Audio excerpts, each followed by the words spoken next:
Bismillah ar-Rahman ar-Rahim. In the name of Allah, the Compassionate, the Most Merciful. To all of our viewers out there, Assalamu alaikum wa rahmatullahi wa barakatuhu. And thank you for joining us again in the intersection of faith and reason, where our guest is our beloved Dr. Sheikh, scholar, Dr. Jafar Sheikh Idris. Dr. Jafar, it's good to be with you again. And last time we were talking about the Quranic argument for the existence of God. And I believe you mentioned the verse in Surah Al-Tur, أَمْ خُلِقُوا مِنْ غَيْرِ شَيْءٍ أَمْ هُمُ الْخَالِقُونَ. Were they created out of nothing, or were did they create themselves? And he said, generally speaking, in your studies, observations, that most atheists have fallen in one of these categories that the Quran has actually given. Yes. And interesting. And I'm talking about contemporary ones. Contemporary. Scientists. Some of them scientists. No. It sounds a bit ludicrous to me that somebody can actually argue saying that we came out of nothing. Yes, I will show you some of the show some of the words that they have actually promoted such an idea. Interestingly, you also said that in Greek philosophy earlier, they even said that there was an argument that the world is eternal and needs not a creator. Yes, they thought that the heavenly bodies, because they know that the trees are not eternal, the water is not eternal, but they thought that the heavenly bodies were eternal, especially the sun. And their argument was that we haven't seen any change. In the sun has always been like this, so it must be eternal. And then I gave Al-Ghazali's objection to that, and he said that, how do you know? The sun is a huge body, and it is very far away. So if it diminishes by a small amount every day, you will not be able to realize this. But we now know that what Al-Ghazali said is true. Is correct. No. I'm wondering if this is why people believe to worship the heavenly bodies. Yes, of course, especially the people of Prophet Abraham, and his father and his people used to worship the heavenly bodies. Mainly because they felt they were eternal. But I think it could be. Yeah. Interesting. Sheikh, we would love to hear some of these arguments. Now I think we enumerated some of the pieces of evidence that Al-Ghazali, that Ibn Taymiyyah mentioned. Now we come to one of the most famous arguments for the existence of God. I mean famous among especially the philosophers.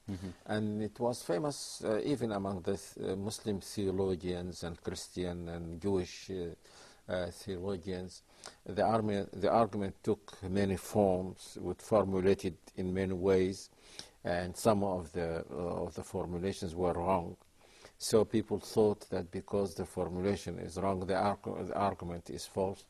I will try now to give what I think is the correct form of the argument. The argument goes like this. Sheikh, just to remind our viewers, Ibn Taymiyyah argues, or so far he has given three arguments, and that is, it is in the innate nature of humans to believe. Yes.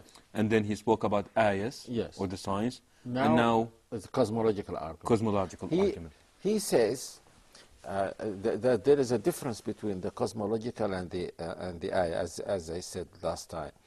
That the ayah points to God directly. The cosmological argument comes to the conclusion that there must be a creator or an eternal cause also. So he said that it is good as far as it goes, but it doesn't go far enough. And I will comment on that, inshallah. The argument is like this. It says there are temporal things. Temporal things that have a beginning. This is something temporal. It was not there. It is now there. Okay. Right. A temporal thing must have an external cause. It cannot create itself. Sure. Okay. Now, it cannot create itself, though it has an external cause. Now, the external cause cannot be itself temporal. Sure. because we'll ask the same question about it. About the cause itself, the external The cause. cause. No. Sure. But some people said, why not? Why not? They said that we can say that, for example, if we say that temporal thing one is caused by temporal thing two, which is caused by temporal thing three, and so on to infinity. So they said, well, what is wrong with this? The series need not end anywhere. So that they said that the cosmological argument doesn't prove that there must be an external Creator and an eternal creator. Eternal creator. Now, Ibn Taymiyyah and many of the Muslim theologians said that this is wrong, because if you say that T1 is caused by T2, then T1 will not exist until T2 has already existed before. Sure. But T2 will not exist until T3 exists, and so on, T4, T5, T4. So they said that there is in fact no series. There is nothing. So but the fact is that there is something. Mm-hmm. There is something. Mm-hmm. So this cannot be the case, because if every temporal thing was caused by another temporal thing, and so on, then there would have been no temporal things at all. Can I repeat it again? Please. Do we have a graph for this, I think? Yes. We do, I believe. We do have a graph for this that we'll be showing to our viewers as the Sheikh is explaining this. Now, but Sheikh, if I understood you correctly, you said a temporal thing in itself cannot be not the creator. It must be caused. It must be caused. But it cannot cause itself. Sure. So it must be caused by something external to it.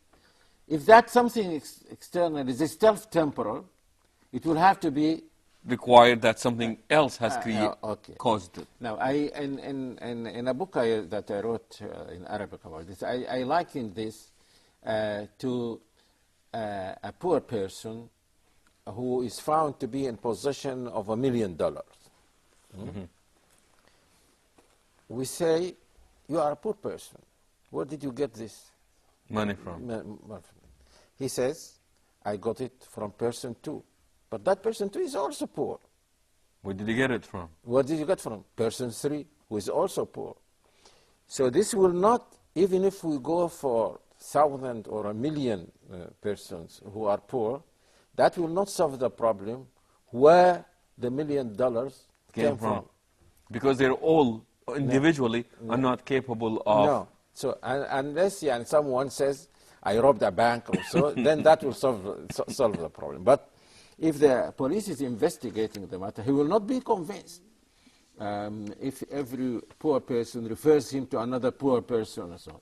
So this is the same with these temporal things. Now, some of them also didn't get the argument correctly. They said, as if the conclusion that the ultimate cause must be eternal, as if it is something arbitrary, that we just said that there must be an eternal thing. Simply because this does not make sense. No, so no, they don't say this. If they said it doesn't make sense, that would be a good argument. Now, Ibn Taymiyyah said, we are saying that the existence of temporal things is itself a proof that there is an eternal thing. Because these temporal things would not have existed at all if there was no eternal thing. So we are not just saying that there is a God and he is eternal and so on. We are proving his eternity by the existence Of of the temporal things himself. So our evidence for the existence of a Eternal. an eternal cause is The the existence existence of of the temporal things. Gotcha. Now, he says that, this, by the way, they call infinite regress. Infinite regress. He said that a series like this can go to infinity if everyone was caused by the eternal cause. He's outside. This temporal He's outside this line. Yes, this chain. He's outside the chain. He created this. Before it, he created this. Before it, he created this. Before it, he created this. There is no logical problem here. Now,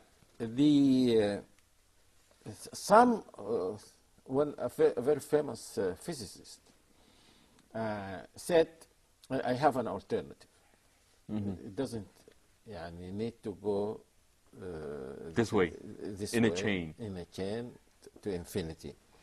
Why not say, make it like a loop," he said. Say E1 was caused by, no, E1 caused E2, E2 caused E3, E3 caused E4, E4 caused E1, which caused E2, which caused E3. And now it becomes circular. So there is no problem. I'm sorry. Just if we can show this to our viewers as you're watching this with us as well there. Yeah. E1 caused E2, E2 caused E3, E3 caused E4, E4 caused E1. Now, in my book, I said this cannot be the case, because let us go backward now.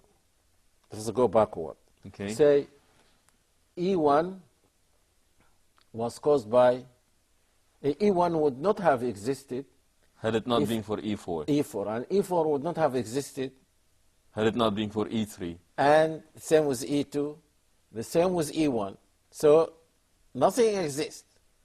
Sure. Now, if you say E1 caused E2, E2 caused E3, E3 caused E4, E4 caused E1. That was already caused. That was so E4 caused E1, but E4 it is itself the result of E1, E2, and E3. Yes. And this is a very famous physicist. He wrote a book called God and the New Physics. And in fact, it was his book that made me think of writing a book on physics and the existence of the Creator in Arabic, because I realized that there is very little physics in it. And I am not a physicist. I realized that he relies heavily on the ideas and the arguments of Western philosophers. And I am familiar with them. So I said to myself, why not write a book and give the ideas of the Muslim philosophers and theologians? And that's what I did. Many people in the West are not aware of this. They don't know that, and it is our mistake, in fact. Our mistake meaning we did not. They don't think that there are Muslim intellectuals, for example, like Ibn Taymiyyah, because they don't know. They don't know about him. They know about their own philosophers, and they think that these are the greatest minds and so on. And so I think it is our mistake that people in the West don't know much about. So I hope that Huda will to shed some light on these great Muslim philosophers. Sheikh, if you just hold on to that thought, we would like to visit it again, and the fact that many people think that there was no contribution on the Muslims' part in either the refutation or counter-argument of these theories that are out there. With this, we will take a short break and we will come back. Please stay tuned and we will see you shortly. Assalamu alaikum wa rahmatullahi wa barakatuh, and welcome back again to the intersection of faith and reason, with our beloved guest, Dr. Jafar Sheikh Idris. Dr. Jafar, you were talking earlier about Muslims and our fault in the fact that we have not exposed great thinkers like Ibn Taymiyyah and Imam al-Ghazali to the Western philosophy, either in refuting or counter-arguing these arguments. I wonder what could be done. What could be done? People like you should write about. You are living in the West. You study the works of these people. Of course, some of the Orientalists did this, but they did not write popular books, and some of them Orientalists were not themselves philosophers, so they did not popularize the ideas of the Muslim philosophy, because there are many ideas. People will wonder that some of the ideas that they attribute to some of their philosophers were expressed by Muslim philosophers way back then. Well, before them, a long time before them. And one of the things that I realized, something I found very strange, that the ideas of contemporary philosophers on what some of the Greek philosophers say, their criticism of Greek philosophy, is very much like the criticism of the Sunni theologians. You see, the non-Sunni theologians followed the Greeks and defended some of their views. Contemporary Western philosophers discovered that some of these ideas were fallacious. They criticized them. And so the nearest people, the nearest Islamic ideas about philosophy to Western philosophy are these ideas of the Sunnis, not the Mu'tazilite or the other groups, or the other groups. And some of them wonder when I studied in London School of Economic and Social Sciences, and there was a very famous professor of philosophy called Popper. And he had an idea of which he was very proud. He used to say, it is wrong to say, as some of the Greeks said, that knowledge starts with definitions. Before you talk, you must define your words. And he used to say, this cannot be so. Because if I define my words, I have to define them in other words. And then if you ask me to define each of the, say I used 5 words, each of the 5 words, that will be 25 words. And then each of the 25 words, so and go on forever. So I went and told him, I didn't want to embarrass him and tell him in front of people. So I told him that we had a very famous Muslim theologian who said the same thing a long time ago. And Ibn Taymiyyah said, the knowledge does not start with definitions, because to define you have to know. That was his argument. To define, you'd have to know. You have to know. So knowledge is before definitions. And I didn't want to embarrass him, but he embarrassed me. He said, I don't know anything about Ibn Taymiyyah. This is your fault. Why don't you write about your people and so on. So what you said is true. Is there much lost because of this? No? Is there much that is lost because of these ideas not getting exposed to the people out there? Lost in what sense? Lost meaning that the ideas of Ibn Taymiyyah, al-Ghazali and their likes, the fact that they're not being exposed, people are not getting familiar with them. They are not lost. They are in books. But in fact, even many Muslims don't know much about them, because we are not very much concerned about, of course, in the Muslim world, we are concerned mostly about practical, since you have been colonized, you want to free ourselves from communism, we have dictatorship, we have this. So there isn't much time for pure intellectual matters like that. But if a Western philosopher reads Ibn Taymiyyah or so, he will find himself at home. And I have, again, an experience like this.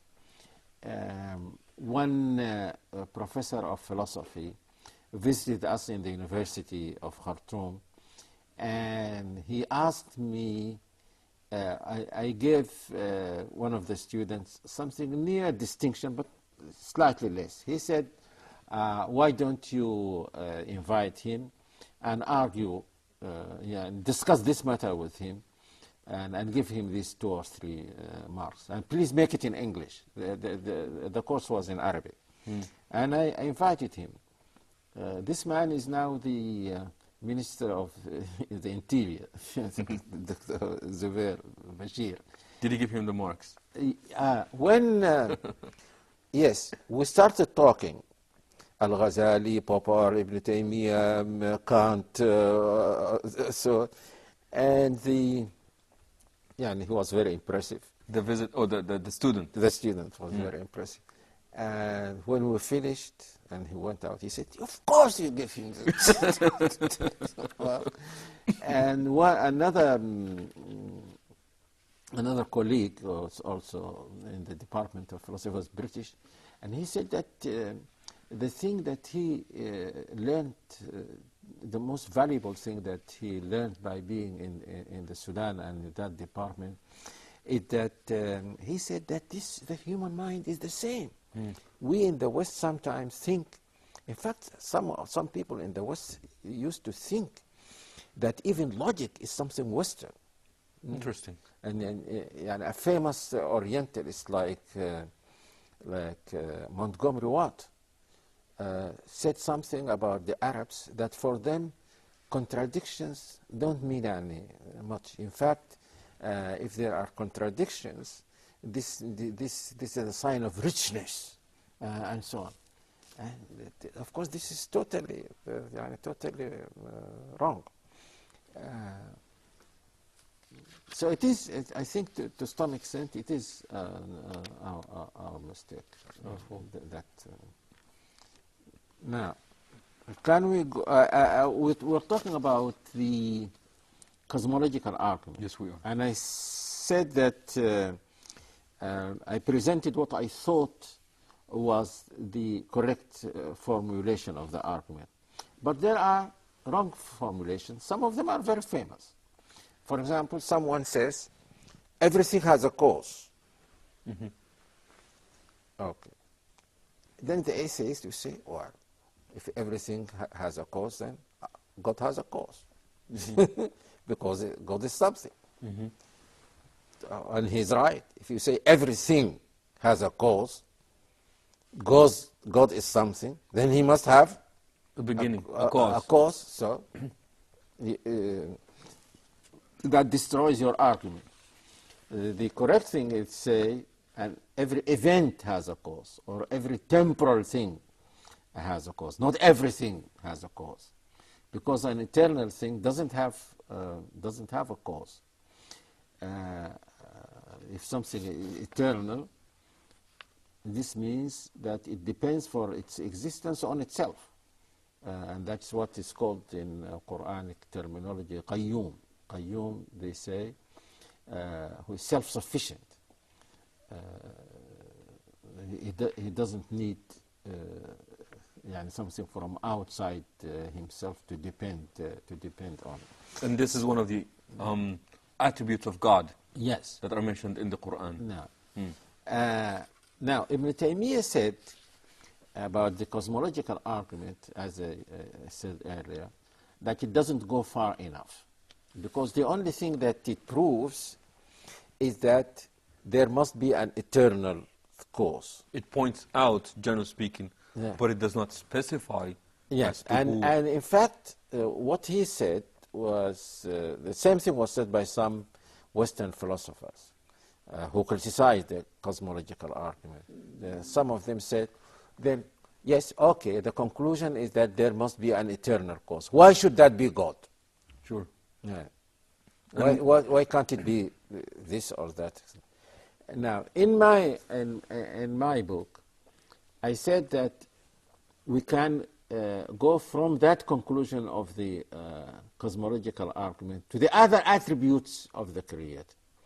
So the cosmological argument will be a first step to lead to yes. pointing out directly to God. So this means that in this I am not totally in agreement with Ibn Taymiyyah, because Ibn Taymiyyah says that it doesn't go far enough. Perhaps he meant what I have just said, that it proves that there is an eternality. But then I said that we can go, and I will prove this. It goes from, we make the conclusion of the cosmological argument as an introduction, first step, yes, to talk more about the other attributes. And if we can prove that those attributes cannot be had by anything except whom they call the God of religion, then we have proved the existence of the Creator. God.